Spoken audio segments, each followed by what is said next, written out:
Jusqu'à 9 h, Ménard en liberté. Sur Sud Radio. Il est 7h28 et vous êtes sur Sud Radio. Manger halal vous dérange-t-il? Allez, on en parle jusqu'à 8h. Et vous nous appelez 3628, vous dites Sud Radio et vous êtes ici en direct, en toute liberté. Sud Radio. 7h, 9h. Ménard en liberté. Manger halal vous dérange-t-il? Le débat est ouvert. Robert Ménard avec Kamel Béchik, le président de l'association Fils de France. Kamel Béchik, bonjour. Bonjour. Kamel Béchik, alors aujourd'hui on le voit, Nicolas Sarkozy, alors il a beaucoup changé, mais il finit par proposer maintenant l'étiquetage des viandes en fonction de la méthode d'abattage. En gros, ça concerne la viande halal et la viande cachère. Ouais. C'est plutôt bien, non? Moi je pense que c'est plutôt bien parce que ça va permettre déjà aux musulmans de ne plus être usurpés sur ce qu'ils mangent, parce que aujourd'hui il y a un réel problème, même chez les musulmans, on leur vend du halal qui ne l'est pas, et ça va permettre aussi aux gens qui n'ont pas envie d'en manger de pouvoir ne pas en manger. Expliquez-moi pourquoi les associations juives et musulmanes sont contre. Elle parlait de stigmatisation. Oui, très sincèrement, moi je ne vois pas où est le problème de la stigmatisation, puisqu'il existe déjà de toute façon des rayons halal ou kasher dans certains supermarchés. Donc c'est une pratique qui existe en fait déjà. Et puis de toute façon, lorsqu'on voit les boucheries qui se transforment dans le 18e, dans le 19e, dans le 20e et dans la ceinture parisienne en traditionnel vers le halal, il y a bien une visibilité on ne peut plus claire de ce type d'abattage. Il est où le problème? Est-ce qu'il y a derrière ce refus aussi un problème de prix? C'est-à-dire, est-ce que c'est vrai, expliquez-moi, que quand on tue une bête en l'égorgeant à vif, que ce soit pour les musulmans ou pour les juifs, on n'en consomme qu'une partie, donc il n'y a qu'une partie que les musulmans ou les juifs en question achètent, et que l'autre partie, si on l'étiquetait, elle aurait du mal donc à trouver acquéreur, et donc du coup, tout ça fait que ça devient plus cher. C'est une histoire de gros sous, finalement. Pourquoi on nous le dit pas? Alors c'est pas une histoire religieuse. Il y a aussi une histoire religieuse, c'est-à-dire que il y a des histoires en effet de gros sous, il y a une histoire d'abattage rituel qui est une histoire religieuse. Là où le CFCM a péché, c'est que il avait le Conseil français du culte musulman. Tout à fait. Il avait une mission sur le halal qui était de 3 ordres. Le premier, c'était d'avoir une définition juridique qui existe pour le kasher, qui n'existe pas pour le halal. Demain, si Monsieur Ménard veut se reconvertir en boucher halal et égorge n'importe comment ou n'égorge pas du tout, il peut dire que c'est halal et il n'aura pas de problème du point de vue juridique puisqu'il n'y a pas de norme. Donc même les musulmans ont intérêt à un étiquetage clair. Mais moi, c'est ce que je pense, tout à fait, bien sûr. Est-ce que ce sont des pratiques ancestrales? Sous-entendu, quand il disait ça, c'était pas pour les glorifier, les pratiques en question. Je parle de François Fillon. Alors il est revenu là-dessus, mais est-ce que c'est des pratiques d'un autre âge? Est-ce que c'est quelque chose que vous condamnez ou que vous comprenez? Je parle égorger à vif des animaux, pour dire les choses clairement. Ah non, mais attendez, le problème, ce n'est pas tant de savoir si on égorge ou pas, ou si c'est ancestral ou pas. C'est que en France et dans différents pays du monde, il y a une liberté de consommation de la viande selon... Attends, il y a des pays, en Suisse ou en Suède, en Europe, où il est interdit l'abattage rituel. Tout simplement interdit. Bon, mais je l'apprends.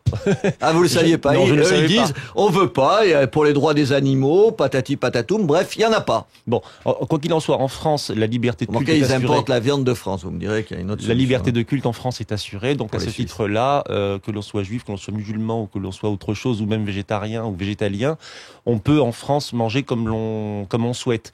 Donc le problème, à mon sens, n'est pas tant de savoir si une pratique est archaïque ou pas, c'est de pouvoir de pouvoir avoir une laïcité ou une laïcité qui soit suffisamment accommodable pour que chacun puisse vivre dans la sphère privée sa religion et ne pas en faire surtout un sujet préélectoral qui ne coûte pas cher, qui rapporte un petit peu du point de vue des voix, mais qui finalement, et c'est là le plus grave je crois, a tendance à défaire le socle de la nation. C'est-à-dire que on va monter des Français les uns contre les autres, des communautés les unes contre les autres, et à un moment où on a besoin de resserrer les troupes, je ne parle pas d'élection présidentielle, mais je parle face à la mondialisation, face notamment aux vagues migratoires, face à la finance dérégulée, au moment où les Français ont besoin de se resserrer, on va créer des polémiques. Exactement. Il a cédé à Marine Le Pen.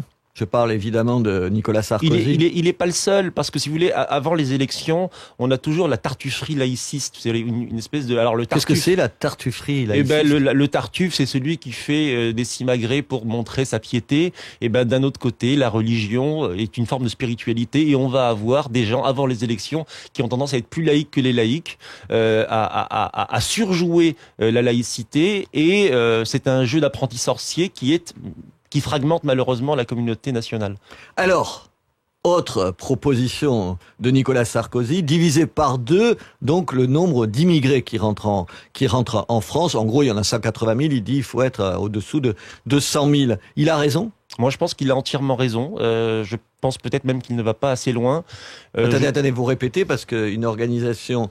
alors je sais pas comment vous définir des musulmans. Comment vous définissez? Alors nous, Fils de France, c'est très simple. C'est la première fois que je l'entends ça dire dans la bouche de musulmans. Alors, c'est parce que vous confondez deux choses, Monsieur Ménard. Vous confondez musulmans, vous confondez immigrés, vous confondez peut-être aussi d'origine maghrébine. Permettez-moi de vous dire que quand il parle de l'immigration, il ne pense pas un instant aux Canadiens ou aux Suédois, mais il pense aux Noirs et aux Arabes. Non, je reprends vos propos. Vous êtes d'accord avec moi? En disant que vous étiez étonné par le fait que des musulmans puissent avoir des propos critiques sur l'immigration. Vous me dites il faut couper de moitié l'immigration, vous dites même moi, plus que ça. Moi je dis qu'il faut aller plus loin, et je dis que et c'est un peu l'objet de Fils de France. Fils de France, c'est une organisation qui vient de se créer. Nous avons fédéré l'ensemble des volontés de jeunes musulmans en France comme un point de départ pour arriver à l'idée d'un patriotisme finalement qui, afin de ne plus entretenir la confusion entre islam et étranger. Aujourd'hui, les musulmans sont français depuis 4 générations, et le rapport charnel, le rapport amoureux au pays fait que ça a produit du patriotisme, tout simplement. Moi, je viens du Berry profond, j'ai été éduqué quasiment à la campagne, mon père était maraîcher, j'ai vécu ma scolarité en pensionnat catholique, et ça fait de moi un amoureux de la France, qui prie 5 fois par jour, qui jeûne 1 fois le mois dans l'année, et qui me rend mon pèlerinage à la Mecque. C'est pas le problème. Donc ça vous choque pas sur l'immigration quand on dit il faut la diminuer de façon drastique? Ah mais non seulement ça me choque pas, mais en plus j'espère qu'ils iront plus loin et qu'ils la limiteront davantage, mais de toute façon pour une raison claire, c'est qu'on a besoin d'assimiler ceux qui sont déjà là.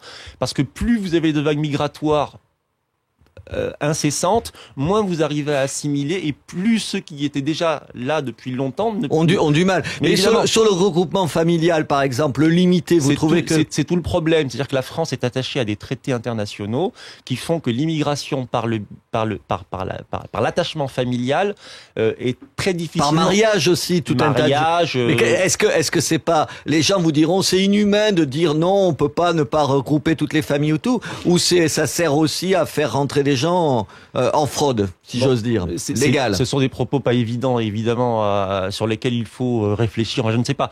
Mais quoi qu'il en soit, d'un point de vue global, l'immigration aujourd'hui doit être réduite en France, et pourquoi pas davantage que ce que dit le président de la République. Et ça, c'est un propos tout à fait banal, je dirais. Et banal, mais on l'entend pas souvent. Kamel Béchik, président fondateur de l'association Fils de France. Pour avancer, participez. Ménard en liberté sur Sud Radio. Manger halal vous dérange-t-il? 3628, vous dites Sud Radio, et vous avez un petit quart d'heure pour nous appeler, poser vos questions à Kamel Béchik, le président fondateur de l'association Fils de France. François, bonjour François. Oui, monsieur, bonjour. Alors, vous êtes catholique pratiquant? Tout à fait, monsieur. Ben, vous avez le droit, moi aussi, on est deux, oui, donc. Tout à fait. Nous sommes dans un pays où nous respectons effectivement les cultes, qu'ils soient musulmans, qu'ils soient juifs ou catholiques. Et disons que pour nous, manger de la viande halal pour les musulmans sans problème, nous, de même que de la viande cachère pour les juifs, mais ce que l'on veut, pour nous, c'est le savoir, effectivement. Je pense qu'un musulman ne serait pas content dans une boîte de conserve si elle n'était pas étiquetée, s'il n'y avait pas de traçabilité. Je comprends tout à fait, s'il y avait du porc dedans, la religion musulmane l'interdit, ils ne seraient pas contents du tout. Et ils auraient raison, et vous avez raison de demander à savoir ce que vous mangez. Exactement. Je vais vous dire, François, je ne comprends même pas pourquoi on fait un débat là-dessus, tellement ça me paraît évident. Eh bien, écoutez, je suis tout à fait d'accord avec vous, parce que le mot halal veut dire licite. Il est en fait, c'est le symbole pour vous le symbole qui remplace le meurtre rituel de l'être humain, le fils aîné d'Abraham. C'était le sermon de la semaine dernière. Donc, c'est tout à fait compréhensible. Alors, je pense, il y a eu, j'en suis sûr, de la dérive. Il y a des morceaux, je pense, qui vous sont réservés. Tout n'est pas consommé dans la viande halal comme dans la viande cachère. Et je pense qu'on se doit d'un étiquetage parce que, apparemment, dans la grande distribution, il y a eu effectivement des morceaux distribués non étiquetés. Et je pense que certaines personnes ont dû manger de la viande halal sans le savoir. Alors, absolument. François, mais je crois que Kamel Béchik, vous êtes d'accord? Oui, alors avec ça totalement. Entièrement d'accord. C'est le bon sens incarné. Enfin, quoi dire derrière ça? Que la personne veuille manger halal puisse le faire, celui qui veut manger cachère puisse le faire, et que celui qui ne veut pas manger ni halal ni cachère puisse le faire. C'est pour ça que la laïcité doit être renforcée en vérité. Tout à l'heure, j'ai parlé de Tartuffe, de la laïcité qui font de la récupération à la veille d'élection. Mais dans le fond, la laïcité doit être renforcée. Pourquoi? Parce qu'elle protège le politique du religieux, mais le religieux du politique et le religieux du religieux. Oui, mais attendez, je comprends pas, parce que les représentants traditionnels, je mets des guillemets, de la communauté musulmane, ils disent exactement le contraire de ce que vous dites. Vous voulez que je vous en cite quelques-uns? Le problème, c'est qu'aujourd'hui, le CFCM, qui a été le Conseil français du culte musulman, qui a été une création on ne peut plus géniale de Sarkozy, de Nicolas Sarkozy. Je suis pas un grand sarkozyste, mais là, je dois reconnaître qu'il avait fait quelque chose de très très bien. Le CFCM ne représente pas les intérêts des musulmans de France pour la simple et bonne raison que le CFCM est intégré par des associations qui représentent les identités nationales.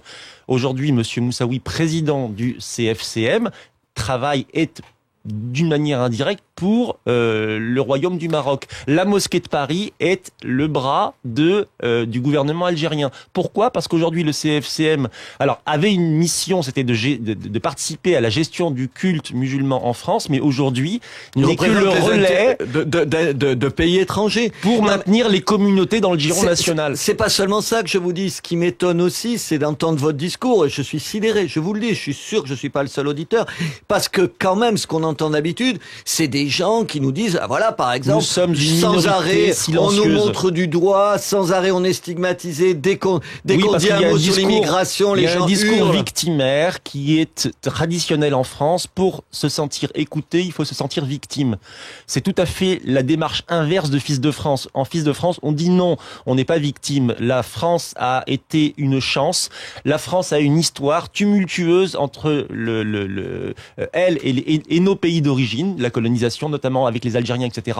C'est une partie de l'histoire de France, ce n'est pas la seule. Il y a aussi Soleiman le Magnifique et François Ier. Il y a tout un tas de choses en histoire et en histoire de l'art que l'on pourrait mettre sur le tapis pour décrire les relations vertueuses entre la France et le monde arabo-musulman. Donc, il est vrai vous vous sentez pas victime à vie, c'est ça? Non, mais jamais je me suis senti victime. Enfin, moi, gamin, je ne comprenais même pas, lorsque on voyait la marche des beurs, on ne comprenait pas ces jeunes avec des mobylettes et des touffes sur la tête qui allaient réclamer leurs droits. Vous ne vous sentez pas représenté ni par eux, ni par un salafiste barbu. Mais comme une grande majorité. Même si vous êtes barbu. Même comme une grande majorité silencieuse des musulmans en France, nous demandons à ce qu'il commence à y avoir une séparation entre le culte et la culture. Nous sommes musulmans, mais nous sommes français. C'est pas parce qu'on mange beaucoup de couscous qu'on est un musulman plus pieux. C'est pas parce qu'on se met des babouches qu'on devient un apôtre du paradis. Voilà. Donc il y a eu un islam en France, puis un islam de France. Aujourd'hui, on accouche d'un islam français. Demain, nous, on veut un islam franchouille. Un islam franchouille. Mais écoutez, c'est pas souvent qu'on entend ça. Romy, bonjour Romy. Bonjour. Alors, vous entendez, Kamel Béchik, c'est étonnant quand même, hein? C'est pas un discours habituel. Alors, vous en pensez quoi, vous? C'est pas du tout commun. C'est intéressant. Peut-être on en a marre. Peut-être c'est la faute des médias. Peut-être qu'on invite toujours les mêmes. Peut-être qu'on invite toujours comme représentants de la communauté juive le CRIF, de la communauté musulmane, le CFCN ou ailleurs. Peut-être que c'est notre faute. Moi, je tire mon chapeau à ce monsieur parce que voilà une ouverture d'esprit qui fait plaisir à entendre. Et je dirais même, ouvrir. Moi, faudrait demander justement. D'abord, je vais réagir sur le sujet initial après. Oui, allez-y, oui, parce qu'on parle là, dans tous les sens. Il y a eu un monsieur qui est catholique pratiquant. Là, c'est une mécréante qui vous parle, qui mange halal, qui mange kasher et qui mange rien de tout, en fait. Vous vous en fichez. Ce qui me dérange, en revanche, c'est de pas savoir la provenance. Alors, je vais vous donner un exemple. Oui. Si on va dans un restaurant et qu'on veut manger un bon morceau de viande, on va demander une entrecôte. La première question qui va nous venir, c'est est-ce que c'est un charolais ? Ça nous ferait pas plaisir d'apprendre par la suite, après avoir mangé notre entrecôte, que en fait c'est une viande d'Argentine. Oui. Et donc vous dites il faut étiqueter, vous aussi. Ouais, il faut le dire. Mais moi je pense que c'est surtout c'est une grande mascarade. Parce que je pense que notre pays est en crise et qu'on n'a rien trouvé de mieux à aller chercher un problème d'étiquetage et de viande, alors que la France va mal et on est en période d'élection et que je pense que c'est surtout un sujet pour planquer un peu tout le mal. C'est la tartufferie laïque. Oui, Romy, merci.